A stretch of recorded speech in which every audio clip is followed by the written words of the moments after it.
Welcome back with something sounding super fresh as well. Oh, the whole band. I love this. Let's keep it going. This song, totally. Congrats. I love it.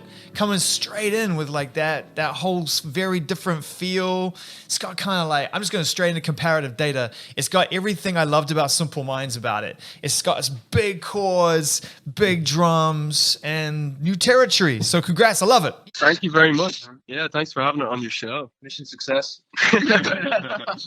Why did you decide to release this ahead of the album and not just make it a kind of, a really cool surprise moment on the album and generally? Like, it must have been a conscious decision. Why? I think in the back of our minds, it was always kind of seen as a single. And, we put out, our last single was Won't Always Be Like This from the album. And, we've already put that out. That was our first single, but it was just kind of a remake of it, I guess. And we wanted to give some of the people something fresh before the album came out. So I gotta. You started with the drums. It's a super deliberate arrangement decision because you know that beat is something that's really essential to the whole. I know, dude. I know. I wanted to know like how that rhythm came about, and was that what inspired the song in the first place? Like what is the relationship between the rhythm track and the song? Because you're right, it's not something not only that we haven't heard from you, but it's not something you hear a lot of people coming out with. Is that kind of like really bouncy, really kind of very open-hearted rhythm? Well, I mean, it totally was. It was one of the first songs. How we wrote half of this album was during the first lockdown, and totally was a demo that had been bouncing back and forth between us for a few months before lockdown actually happened. And that song, that drum beat, it was kind of like a drum machine that someone sampled in, and so that was how an awful lot of the songs were written during lockdown.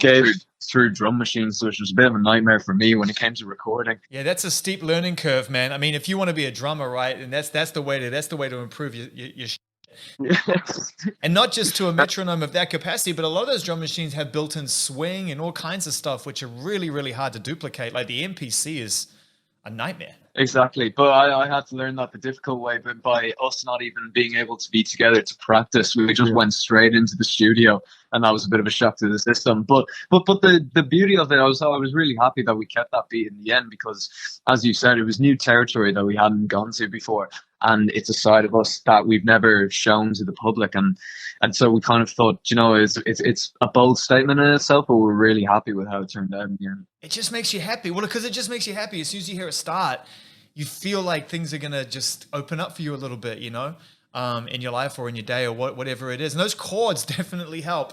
I mean, they are big chords. The whole thing unveils itself in a quite anthemic way. Can you tell us just another little story about how you made it, how the whole thing came together? Because it definitely is it's a big record, man. It was a struggle to put together, as Ryan said. I think the demo originated. We were staying in some really shocking Airbnb in Willesden in northwest London one time. Good times. Yeah, it's inspiring. And that demo, I remember Rob, this guy. He when we were kind of finishing the album, he said, "Oh wait, there is this kind of demo that we haven't looked at. I think it could be really big." And reminded him of Britney Spears. Yes. No. I was gonna say it, but I was just like, give the guys at least 5 minutes before you drop the Britney comparison. Yeah, I mean, look, we're not afraid of that. I think one of the exciting things about being in this band is I don't think we'll ever find our sound. We're just constantly kind of looking in new areas, and I think it's just kind of a symptom of our generation, really, because I think genres are becoming less and less important. I got to talk about the album title for a second. We know the songs existed for time, but it's a statement nonetheless. It's a powerful statement. You've decided to see it through with a body of work, call it this.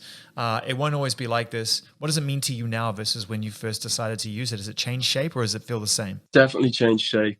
I mean, I think, it's kind of just 6 words to hang on to for us while we wait for gigs to come back to. And it was, that title's been around since we were like 16, 17. It was when we wrote the song. Yeah. And when we were trying to come up with a name for the album, I mean, in the middle of the pandemic, it just made sense.